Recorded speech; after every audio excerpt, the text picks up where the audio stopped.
Start करते हैं बच्चों एप्लीकेशन ऑफ गॉस थ्योरम। पिछली वीडियो में भी आवाज़ नहीं आ रही थी और इसमें भी आवाज़ कम ही होगी क्योंकि माइक लॉकडाउन की वजह से आ नहीं पाया ऑनलाइन। और बच्चों आप एयरफोन का यूज़ करो, लीड लगाओ तो आवाज़ अच्छे से आ रही। ठीक है, अब कुछ तो करना पड़ेगा। अब कई बच्चों की शिकायत थी कि सर आवाज़ नहीं आ रही है, वीडियो की क्लियरिटी थोड़ी ठीक नहीं थी, उसे आज सही करेंगे।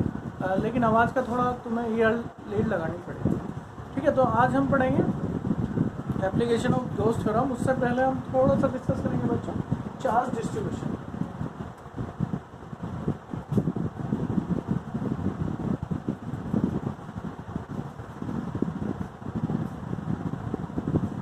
फर्स्ट लीनियर चार्ज,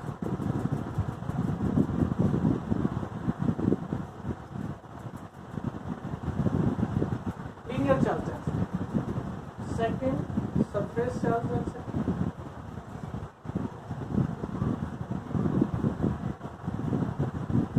और थर्ड वॉल्यूम चार्ज डेंसिटी।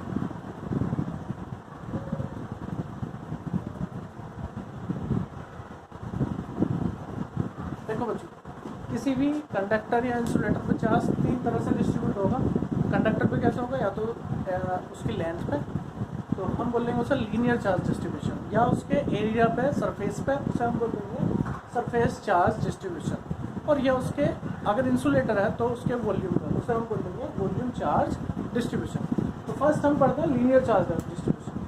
जब चार्ज जो होगा उसकी लेंथ पे डिस्ट्रीब्यूट होगा, कहाँ डिस्ट्रीब्यूट होगा, लेंथ पे, तो उसे हम बोलेंगे लीनियर चार्ज डिस्ट्रीब्यूशन। और यूनिट लेंथ पे जितना चार्ज होगा उसे हम बोलेंगे linear charge density lambda. Lambda क्या है, linear charge density. Lambda is linear charge density Q upon L। Charge present at unit length of conductor is called linear charge density.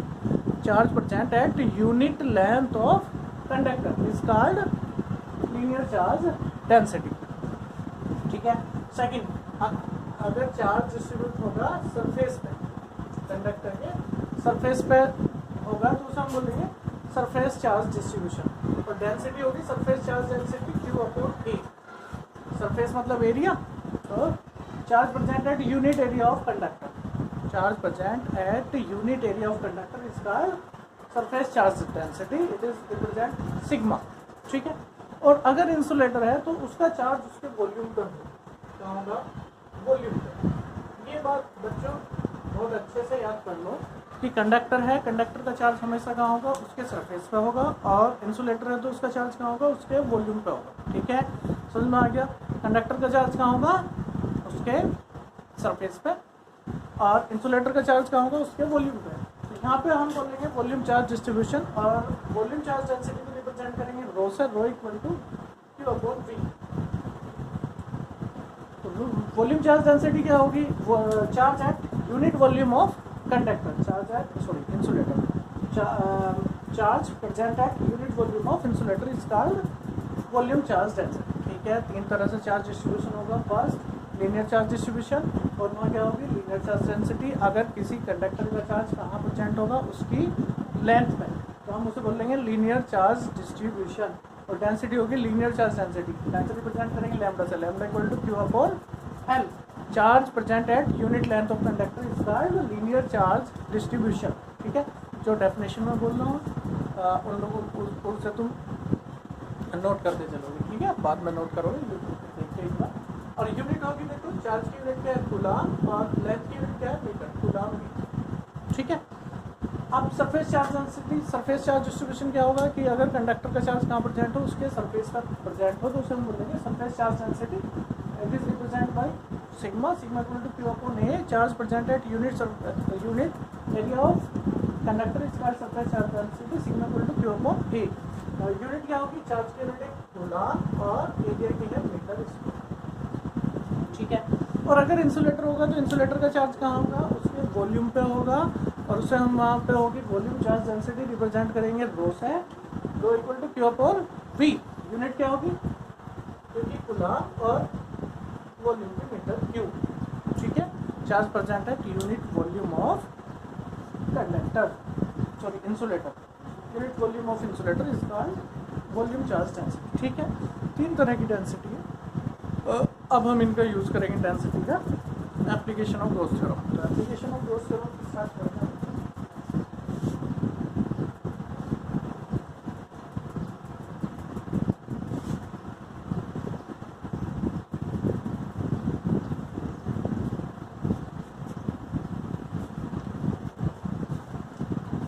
और first हम शुरू करते हैं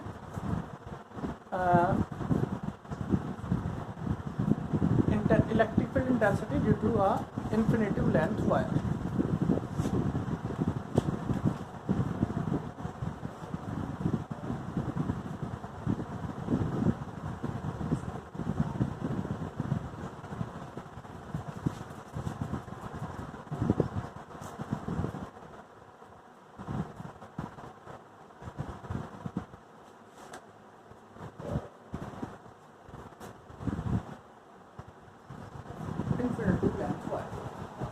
ठीक है, अब बच्चों इससे पहले थोड़ा सा एक कॉन्सेप्ट हम देख लेते हैं। इलेक्ट्रिक फील्ड इंटेंसिटी निकालने के लिए हम यूज़ करेंगे गॉस थ्योरम। और गॉस थ्योरम एप्लीकेबल केवल वहाँ है जहाँ चार्ज सिमेट्री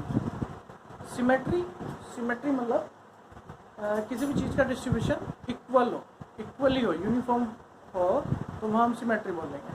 तो चार्ज डिस्ट्रीब्यूशन मतलब एक केवल गॉस थ्योरम वहाँ एप्लीकेबल होगी जहाँ पे चार्ज डिस्ट्रीब्यूशन जो होगा चार्ज सिमेट्री होगी, चार्ज सिमेट्री तरीके से डिस्ट्रीब्यूट होगा।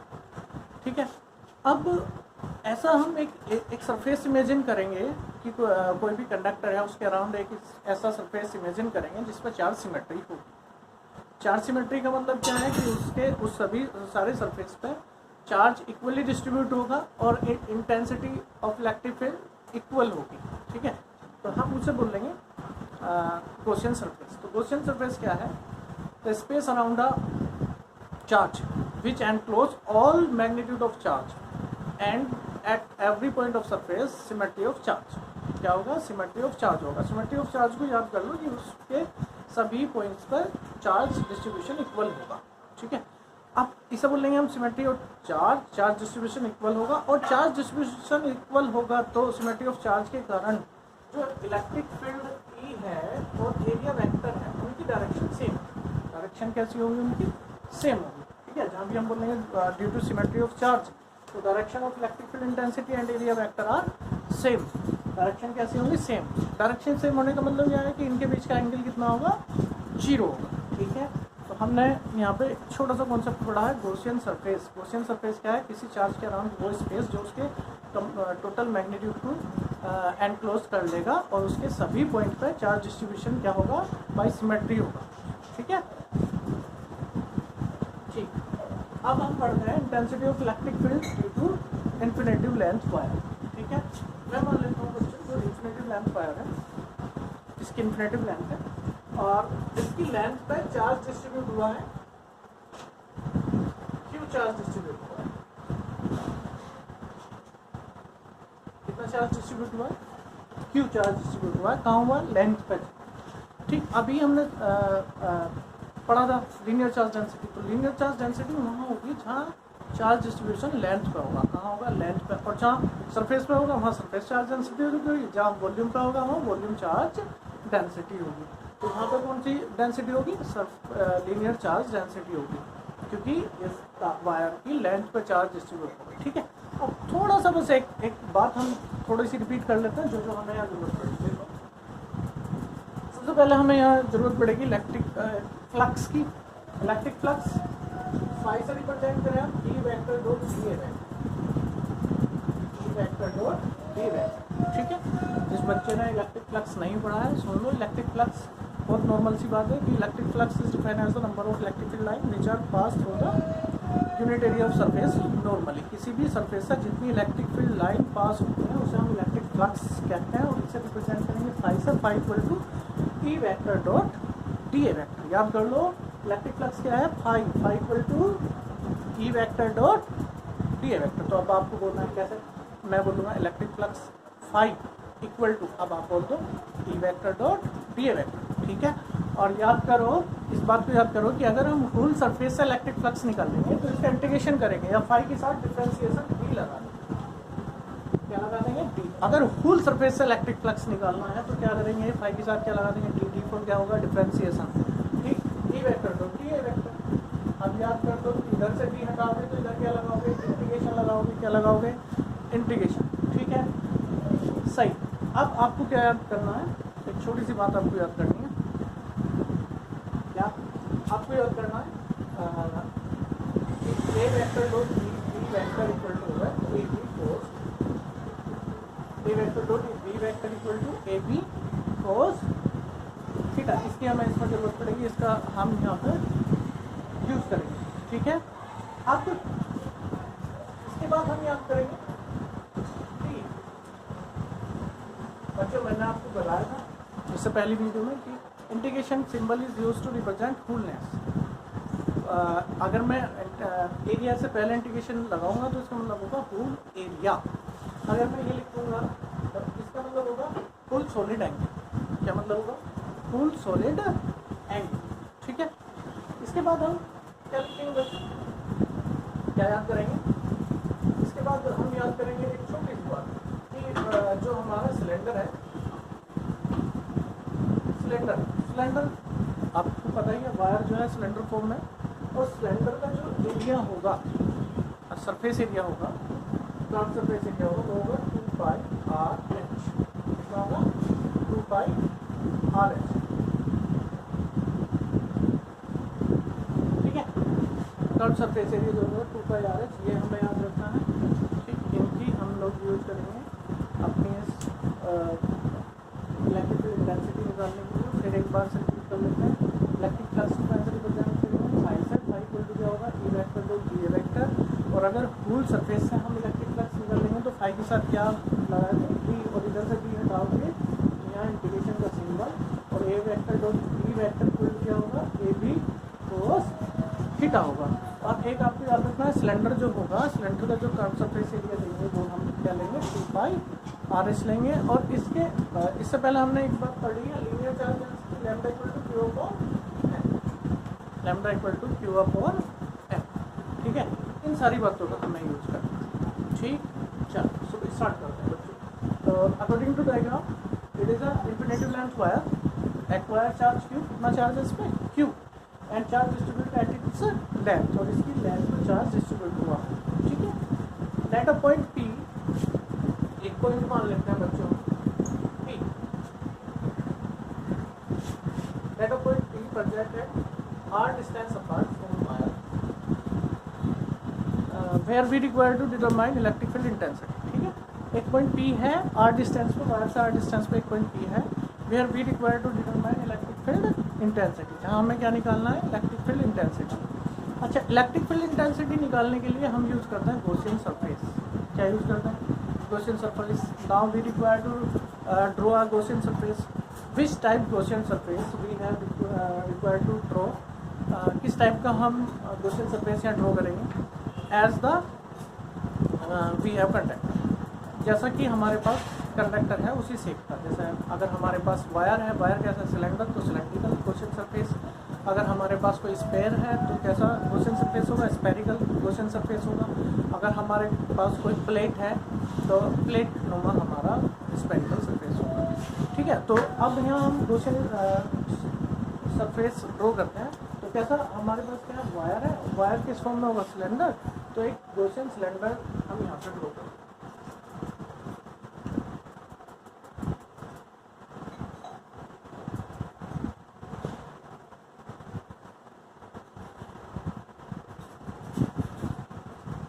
एल लेंथ का हमारा Gaussian सिलेंडर है, एल लेंथ Gaussian सिलेंडर। अब Gaussian सरफेस पे हमने पढ़ा है चार्ज सिमेट्री होगी। क्या होगा? सिमेट्री ऑफ चार्ज होगा। क्या होगा? Symmetry of charge. And due to symmetry of charge the direction of electric field vector and area vector are same. E vector और डी ए वेक्टर की डायरेक्शन कैसे होगी? सेम होगी। तो यहाँ पे E vector D A vector की direction होगी सेम। ठीक है, सही बच्चों, E vector D A vector की डायरेक्शन क्या हो गई यहाँ पर? सेम। ठीक, अब देखो बच्चों, ये इसके स्पेरिकल सरफेस है। स्पेरिकल सरफेस पे क्या होगा, ध्यान दो, जो इलेक्ट्रिक फील्ड इंटेंसिटी होगी, इलेक्ट्रिक फील्ड होगा, उसकी डायरेक्शन यूनिक होगी, हमेशा एक ही होगी। तो अब अगर मैं यहाँ पे इलेक्ट्रिक फील्ड वेक्टर की डायरेक्शन शो करूँगा तो इलेक्ट्रिक फील्ड इंटेंसिटी वेक्टर की डायरेक्शन यही होगी, क्योंकि हमने इधर ली है और ये भी यही होगी।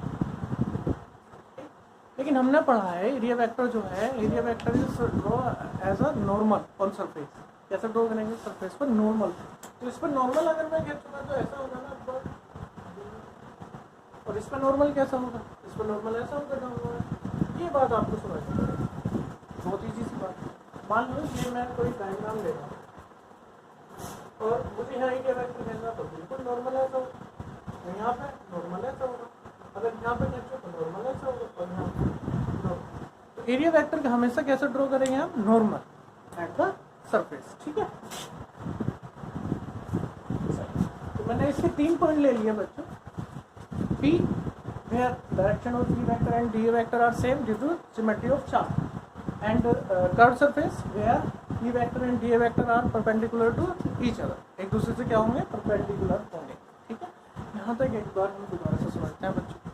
According to diagram, a wire of infinitive length wire contain charge Q, कितना चार्ज है, Q चार्ज है, and its linear charge density is lambda, उसकी लीनियर चार्ज डेंसिटी कितनी है, लैम्डा है। Let a point P present at r distance apart. Let a point P present at r distance apart from wire where we require to determine electric field intensity. जहाँ क्या निकालना है हम, electric field intensity. So we require to draw a Gaussian surface from point P.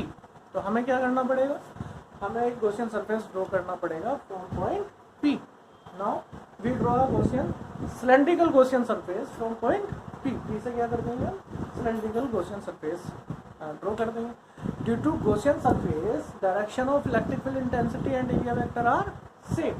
Direction कैसी होंगी, same होंगी। But at the spherical surface, electric field vector and area vector are perpendicular to each other. एक दूसरे क्या होंगे, perpendicular होंगे। ठीक है, अब एक बात समझो बच्चों, यहाँ पे स्पेरिकल सरफेस पे एक दूसरे के परपेंडिकुलर हैं। अब हमें पता है electric flux phi equal to E vector dot dA vector, phi equal to E vector dot dA vector। अगर मैं स्पेरिकल सरफेस की बात कर रहा हूँ और मैं डॉट हटा देता हूँ इनका, तो E dA cos थीटा, एक हमने पढ़ा है ना, A dot B equal to AB cos theta, E dA cos theta. अब जो स्पेरिकल सरफेस है उन पे जो ई वेक्टर और डी वेक्टर है क्या है, म्यूचुअली परपेंडिकुलर है। थीटा कितना होगा, 90, और cos 90 यहाँ पुट करोगे, cos 90 की वैल्यू क्या होगी, 0। इसका मतलब स्पेरिकल सरफेस से जो इलेक्ट्रिक फ्लक्स पास होगा वो कितना होगा, 0। ठीक है, समझिए। तो स्पेरिकल सरफेस को हम लेंगे ही नहीं, हम उसे काउंट नहीं करेंगे, क्योंकि वहाँ से इलेक्ट्रिक फ्लक्स पास ही नहीं होगा। कितना होगा, 0 होगा। तो यहाँ तक एक बार मैं फिर से रिवाइज करता हूँ, ध्यान से समझो। According to diagram, infinitive length wire contain charge Q, ठीक है, and its linear charge density is lambda. Let a point P present at r distance apart from wire where we require to determine electric field intensity. So we draw a cylindrical Gaussian surface from point P where due to charge symmetry, direction of E vector, electric field vector and area vector are same. But at the circular face, direction area vector and electric field vector are mutually perpendicular. कैसे होंगे, perpendicular होंगे। So no electric flux pass through the spherical surface. तो spherical surface से कोई electric flux pass नहीं होता। Now then total electric flux pass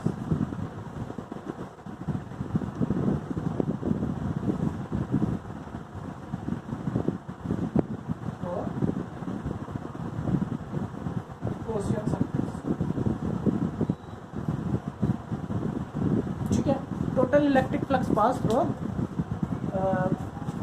Gaussian surface। ठीक है, टोटल इलेक्ट्रिक फ्लक्स की बात करें पूरे Gaussian surface से, तो अब हमें पता है बच्चों electric flux phi equal to E vector dot dA vector, easy सी बात है, याद कर लो। Electric flux phi equal to E vector dot dA vector। अब टोटल इलेक्ट्रिक फ्लक्स निकाल लोगे तो फाई के साथ क्या अप्लाई करोगे, डिफरेंस ये सर डी लगा दो, ठीक है। तो मैं यहाँ पे डी अप्लाई करूँ, तो ये होगा हमारा phi equal to E vector dot, ठीक है। अब यहाँ से डी हटाओगे, अगर यहाँ से क्या हटाओगे डी हटाओगे तो क्या लगाओगे, इस साइड क्या लगाओगे इंटीग्रेशन, ठीक है। Phi equal to integration E vector dot D vector, ठीक है। और तुम लोगों ने अभी पढ़ा था A dot B equal to क्या होगा, ए डी कॉस थीटा, इसके लग बोल है ना। तो यहाँ पे मैं रख देता हूँ ए डी ए कॉस, ठीक है। अब हम कहाँ की बात कर रहे हैं, होल सरफेस की बात करेंगे। तो हम पहले ही बता चुके हैं कि स्फेरिकल सरफेस से कोई इलेक्ट्रिक फ्लक्स पास होगा, वो हम पहले ही मेंशन कर देंगे कि स्फेरिकल सरफेस पे ई और D are perpendicular, so no electric flux pass होगा स्फेरिकल सरफेस। अब हम यहाँ की बात करेंगे बच्चों, और यहाँ पे ई वेक्टर और डी वेक्टर क्या है कि डायरेक्शन कैसी है, सेम है, मतलब इनके बीच का एंगल कितना होगा, जीरो। थीटा इक्वल टू क्या पुट करोगे, zero, theta equal to zero, cos zero की वैल्यू कितनी होगी 1, फाई इक्वल टू होगा ई डी, ठीक है, ए डी होगा। अब ई की वैल्यू हम कर क्या रहे हैं बच्चों, इंटेंसिटी ऑफ इलेक्ट्रिक फील्ड, हमें ई की वैल्यू निकालनी है, इंटेंसिटी ऑफ इलेक्ट्रिक फील्ड आया, तो ई की वैल्यू तो पुट करेंगे नहीं, जैसे हमने गॉस थ्योरम में पुट करी थी वेरिफिकेशन में, तो हमें ई निकालना है, इसलिए ई की वैल्यू कहीं से पुट थोड़ी करना है। तो अब क्या करेंगे, ई को बाहर करेंगे बच्चों, ठीक है, ई को इंटीग्रेशन से बाहर कर दिया हमने, इंटीग्रेशन, और हम पहले ही पढ़ चुके हैं इंटीग्रेशन डी ए को हम क्या पढ़ेंगे, इंटीग्रेशन का सिंबल को क्या पढ़ेंगे, हुल, ठीक है। तो हुल ये क्या है, surface area, whole surface area, whole surface area of cylinder. अब टोटल सरफेस एरिया नहीं कह रहे हम टोटल सरफेस एरिया नहीं लेंगे, क्यों, क्योंकि जो स्फेरिकल पार्ट है वो तो हमने निकाल दिया, वहाँ से जो इलेक्ट्रिक फ्लक्स पास हुआ वो कितना हुआ है, जीरो। तो अब क्या एरिया बचा है, ये और ये क्या कहलाएगा बच्चों, कर्व्ड एरिया। तो कर्व एरिया कितना होगा सिलेंडर का, 2 पाई आर एच, और यहाँ पे एच की जगह क्या लिया हमने, एम। तो कितना पुट करेंगे, integration D equal to 2 pi R. अब बच्चों ये बात हमारी यहाँ पे समझने की थी कि इंटीग्रेशन डी ए की वैल्यू हमने कैसे रख दी यहाँ पर, क्योंकि जैसे तुमने मेथड पढ़ा है कि integration D A equal to A, integration D X equal to X. तो अब यहाँ क्या हुआ कि डी ए की प्लेस पर 2 पाई आर एल रखें बच्चों। यहाँ हमें पढ़ लेना चाहिए, यहाँ हमें समझ लेना चाहिए कि जो हमारा इंटीग्रेशन का सिंबल है वो फुलनेस रिप्रेजेंट करेगा। आप जो भी जहाँ भी अप्लाई कर रहे हो, अगर मान लो ऑपरेशन जो है वो एडिशन ऑपरेशन है तो फुल एडिशन, ठीक है। ऑपरेशन अगर मल्टीप्लिकेशन है तो जो इंटीग्रेशन का सिंबल होगा वो फुल मल्टीप्लिकेशन को रिप्रेजेंट करेगा। तो यहाँ पे जो हमारा इंटीग्रेशन का सिंबल है वो फुल को रिप्रेजेंट करेगा, ये एरिया तो फुल एरिया। अब इसको whole TS total surface area नहीं लेंगे, क्योंकि जो इसके स्फेरिकल सरफेस है उनसे हम पहले ही बता चुके हैं कि स्फेरिकल सरफेस से टोटल इलेक्ट्रिक फ्लक्स पास जो होगा वो जीरो होगा। तो इसलिए हमें क्या लेना पड़ेगा, कर्व एरिया। कर्व एरिया कितना होगा, 2 पाई आर एल। ये बात आपको समझ में आ गई तो समझो, टॉपिक समझ में आ गया, ठीक है। यहाँ पे वैल्यू पुट करेंगे, पाई इक्वल टू 2 पाई। सही है बच्चों, यहाँ तक समझ में आ गया। अब हम क्या करने वाले हैं, गॉस थ्योरम से फाई की वैल्यू पुट करेंगे। गॉस थ्योरम से फाई की वैल्यू पुट करेंगे according to Gauss theorem, phi equal to Q upon F sine.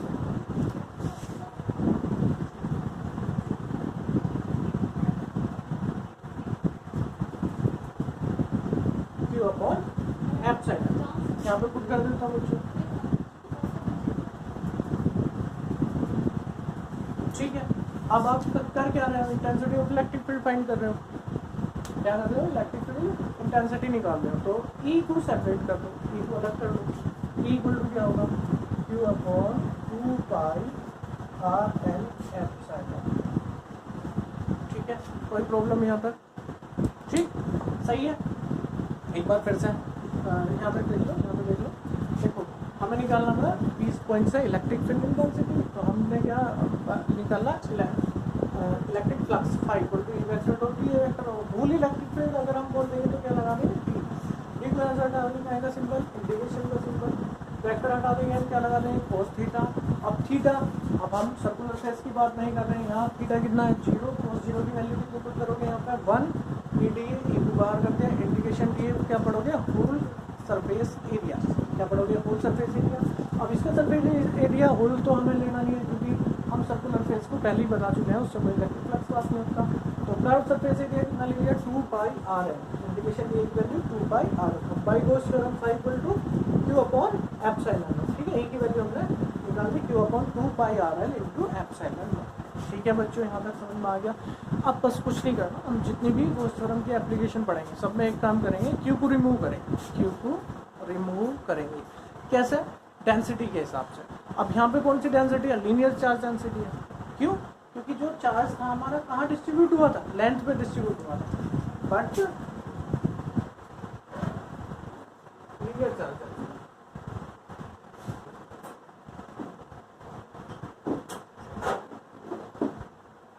Q upon L और Q equal to lambda L, Q equal to lambda. अब ये value यहाँ पे put कर देता हूँ, Q equal to lambda L, Q equal to lambda L 2 by R L epsilon, L cancel हो गया, L कैंसिल हुआ, E इक्वल टू क्या होगा लैम्डा अपॉन 2 पाई,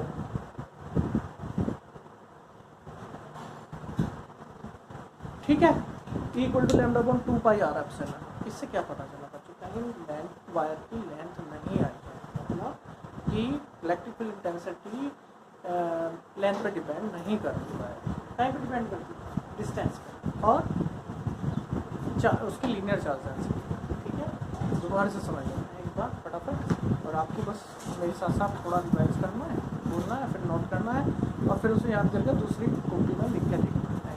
ठीक है, फीडबैक आवाज़ कम आएगी ही आएगी क्योंकि माइक कहीं मिला नहीं है लॉकडाउन में, तो कुछ स्कूल वाले अगर करेंगे कुछ प्रोवाइड कराएंगे तो देखते हैं। ठीक है बच्चों, तो अभी काम चलाना है इसी से। ठीक, देखो हम कर रहे थे intensity of electric field due to infinitive length wire. हमने मान लिया एक वायर है इन्फिनिटिव लेंथ में और वो कितना चार्ज कंटेन कर रहा है Q, उसका चार्ज कहाँ डिस्ट्रीब्यूट है उसकी लेंथ पे, इसलिए वहाँ क्या होगी लीनियर चार्ज डेंसिटी होगी। क्या होगा linear charge density. According to diagram infinitive length wire contain charge Q and a point P present at r distance apart where we require to determine electric field intensity. So we do a question, cylindrical question surface from P due to at point P due to symmetry of charge the direction of E and D are same, but at the circular face of cylindrical Gaussian surface direction of E vector and D vector are perpendicular to each other, एक दूसरे कैसी होंगी perpendicular होंगी। So no electric flux pass through the spherical face, circular face, कोई electric flux pass नहीं होगा। क्यों, phi equal होगा EDA कोस थीटा और परपेंडिकुलर थीटा होगा 90 कोस 90 वैल्यू 0। ठीक है, no electric flux pass through the circular face. ठीक, then total electric flux pass through the Gaussian surface. Total हमें पता है electric flux phi equal to क्या होगा E vector dot DA vector. Total electric flux के लिए phi के साथ क्या लगा दिया D को हटाओगे तो कहीं का सिंबल लगाओगे इंटीग्रेशन, तो D फॉर डिफरेंशिएशन, इधर से डिफरेंशिएशन लगाओगे इधर इंटीग्रेशन, सिंपल वही बात है, इधर प्लस इधर माइनस इधर मल्टीप्लाई इधर डिवाइड, इधर डिफरेंशिएशन इधर इंटीग्रेशन। ठीक है, अब मैं क्या करूँगा डॉट हटाऊंगा, क्या हटाऊंगा डॉट, मतलब स्केलर प्रोडक्ट। हमें पता है A dot B equal to AB cos theta, तो E डॉट DA क्या होगा EDA कोस थीटा। थीटा क्या है एंगल, थीटा इनकी डायरेक्शन क्या है सेम है तो एंगल कितना होगा 0, थीटा की प्लेस पर 0 पुट करा, कोस 0 की वैल्यू क्या होगी 1। EDA तुम्हें क्या निकालना, इलेक्ट्रिक फील्ड इंटेंसिटी E को बाहर कर दो, इंटीग्रेशन DA क्या पढ़ोगे तुम, होल सरफेस एरिया, क्या पढ़ेंगे होल सरफेस एरिया।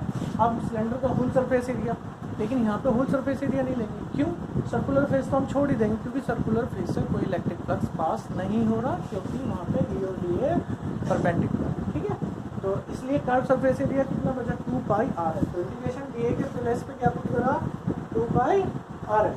ठीक है, अब कोस थ्योरम से फाई इक्वल टू क्या पुट करेंगे Q अपॉन एप्सिलॉन, क्या निकालना है तुम्हें E Q 2 pi epsilon R L को नीचे लेके चले equal to Q upon 2 pi R L epsilon. अब क्या करना है बच्चों, अब यहाँ से आप है क्यू को रिमूव करना है। किसको रिमूव करना है? क्यू। क्यू क्या है? चार्ज। अब हमने पढ़ा है linear charge density lambda equal to Q upon R, ठीक है। तो lambda equal to Q upon L